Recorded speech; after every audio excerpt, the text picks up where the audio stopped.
He has given you a free will of choice of good and evil. It is left for you to choose. And you have to choose and live by the consequences of your choice.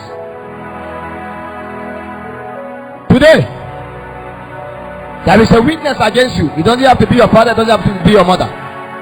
It's the heavens and the earth, and all the inhabitants of heaven and all the inhabitants of the earth.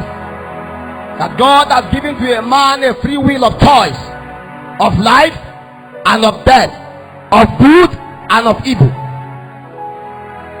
Every time you see men live the way they live, never pity them. It's their choice. I have never pitied a man in my life, whether a poor man, a rich man. You know, there are many of you that are angry with rich people. You don't know that your poverty is a choice. Your not being born again is a choice. Your spirituality is a choice. Your carnal living is a choice. If you want to die today, it can be a choice. If you want to live tomorrow, it can be a choice. When God created Adam, He embedded upon Adam the ability to decide what will happen in the whole of heaven. And peradventure, by the reason of association, Adam can be able to influence the jurisdiction of heaven. At will, he can influence earth. With alignment with God, he can influence heaven.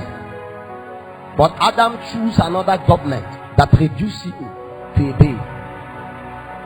In the same way today, life and death, good and evil is given to men as a choice. And to each and every one of it, it has its own advantage.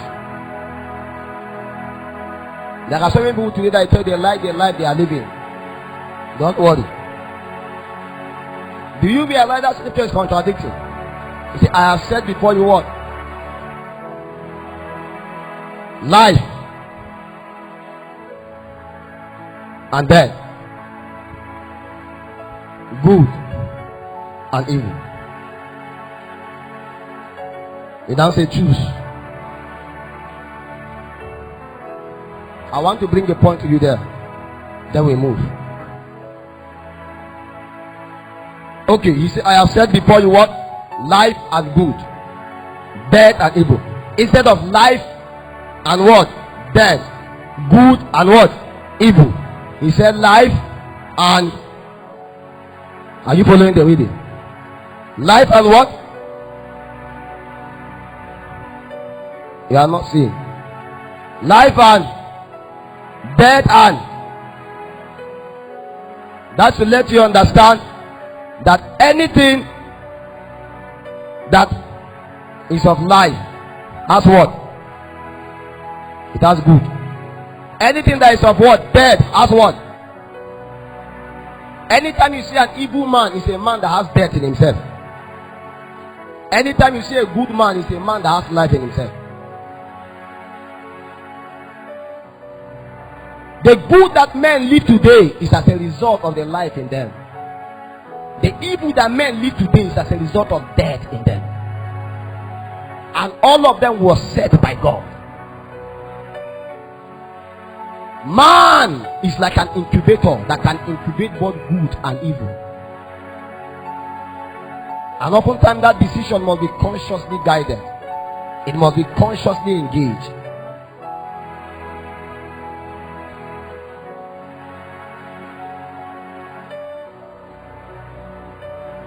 You must be able to understand that life and death are both choices.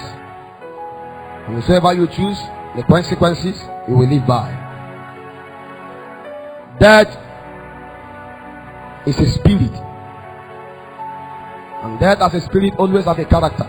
It has a nature, it has a form. It is by his character and his nature and his form that men that sustain in themselves him can live.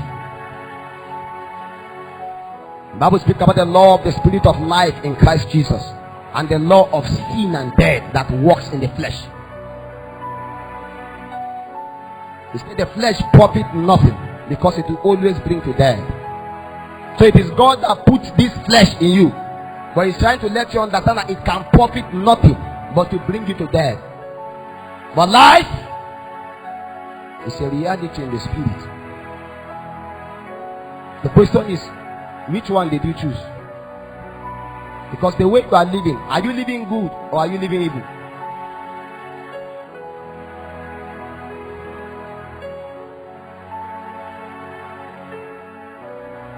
If you are a good English student, you will understand that death, there is one that ends with TH, there is the one that ends with D.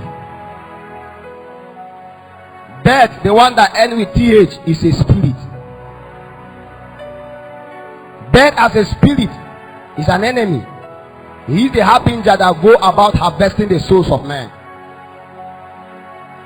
Every believer that has accepted life, that has chosen life, has no business with death.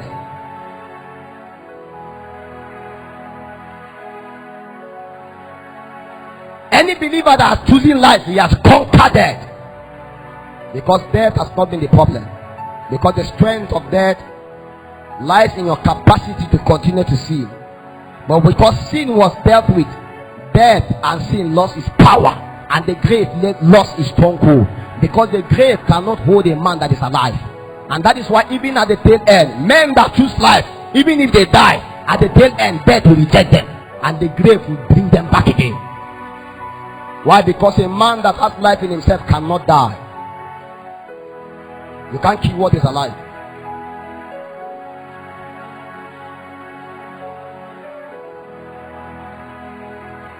A man that has life in himself cannot be afraid of death. Why? Because death has been conquered.